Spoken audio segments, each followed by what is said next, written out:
అనుకున్నారు మెజారిటీతో బిల్లు ఆమోదం పొందింది. నెక్స్ట్ చట్టం రాబోతుంది. రాష్ట్రపతి ముద్రేస్తే చాలు చట్టం అయిపోతుంది. మరి ఏంటి నెక్స్ట్ ఏంటి అంటే మంచి అవకాశం, ముస్లింలలో పేదరికాన్ని పోగొట్టే సదవకాశం, సువర్ణ అవకాశం అని చెప్పొచ్చు.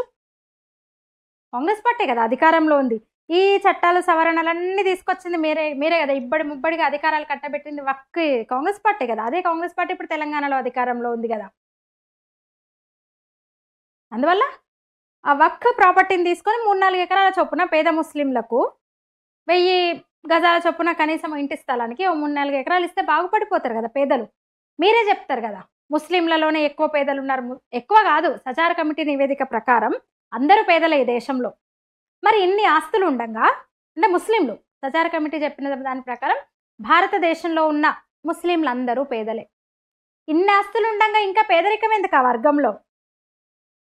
ఒట్టిగా పుణ్యానికి ఎందుకు తీసుకోవాలి? బియ్యము, గ్యాస్ ఇవన్నీ ఎందుకు? అన్ని ఆస్తులు ఉండగా ఇన్నేళ్ళు పేదలుగానే ఉన్నారు, ఇంకా ఉంటారా? పంచవచ్చు కదా ఆస్తులను తీసుకొని.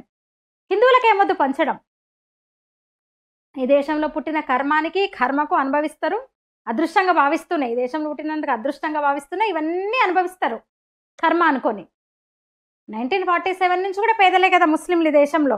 2013 తర్వాత ఆస్తులు రెండింతలు పెరిగినాయి. అంటే ఈ 11-12 ఏళ్లలో రెండింతలు పెరిగినాయి కదా.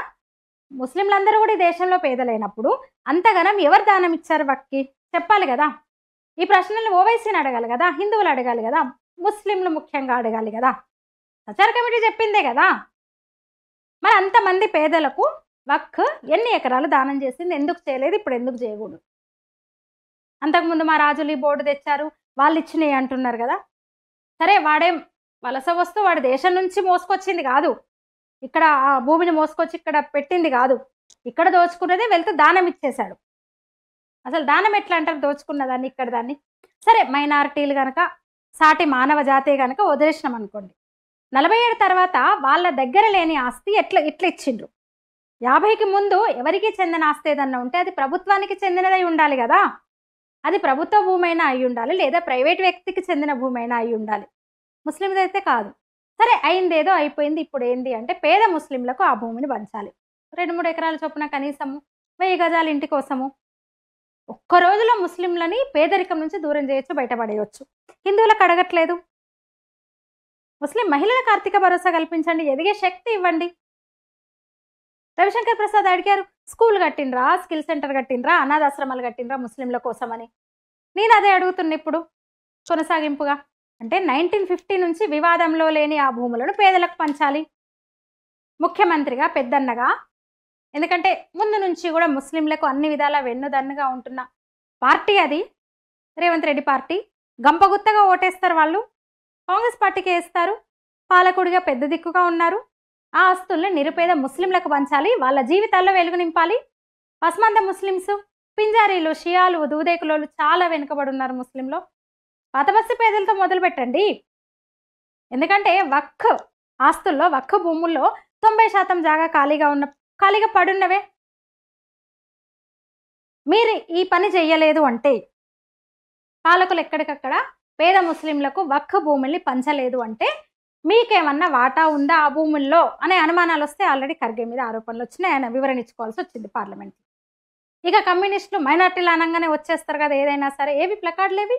ఒక పాస్టర్ తప్పదాగి పడిపోతే ప్లకార్డులు పట్టుకొని క్రిస్టియన్ల మీద దాడులు ఆపాలని వచ్చిండు రోడ్ల మీదకి. తను డ్రగ్ ఎడిక్ట్ని మర్డర్ చేశానని చెప్పుకున్న వ్యక్తి తాగి సోయి తప్పి పలుమార్లు బండి గుద్దుకొని యాక్సిడెంట్ చేసుకొని చచ్చిపోతే మహానుభావుడని మతం గురించి ఏనాడు మాట్లాడలేదన్న లిబ్రాండులు మాట్లాడాలి కదా. ఈ విషయం మీద మాట్లాడండి, డిమాండ్ చేయండి. ప్రతిదానికి గగ్గోలు పెట్టే మీరు రాకుండా మీ శీలాన్ని శంకించాల్సి వస్తుంది. మీ వాటా ఉందేమో దాంట్లో అనుకోవాల్సి వస్తుంది. పాపం వక్ఫ్ ముసుగులో మీరే దోచుకుంటున్నారేమో, సెక్యులర్ ముసుగులో ముస్లింల పేరుతో పాపం ఆస్తులను మీరే దోచుకుంటున్నారేమో అని అనుమానించాల్సి వస్తుంది.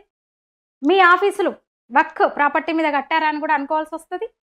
అంటే 1950 తర్వాత ఎవరో దానం ఇచ్చారని స్వాధీనం చేసుకుంటున్న ప్రాపర్టీని పేద ముస్లింలకు ఇవ్వాలి, పంచాలి.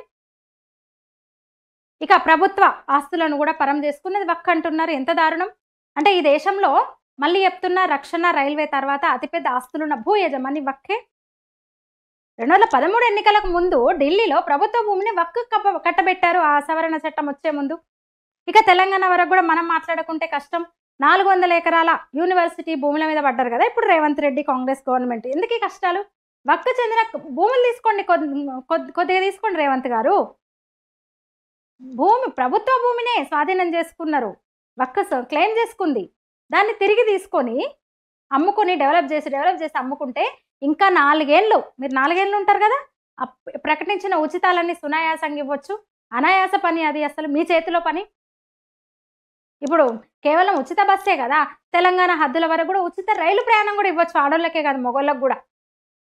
సక్రమమైన వక్ఫ్ పేదలకు అక్రమంగా ఆక్రమించుకున్న ప్రభుత్వ భూములను, ఇతర ప్రైవేటు భూములను స్వాధీనం చేసుకుంటే ఖజానా నిండిపోతుంది. దేశంలోనే నెంబర్ 1 సంపన్న రాష్ట్రం అవుతుంది తెలంగాణ.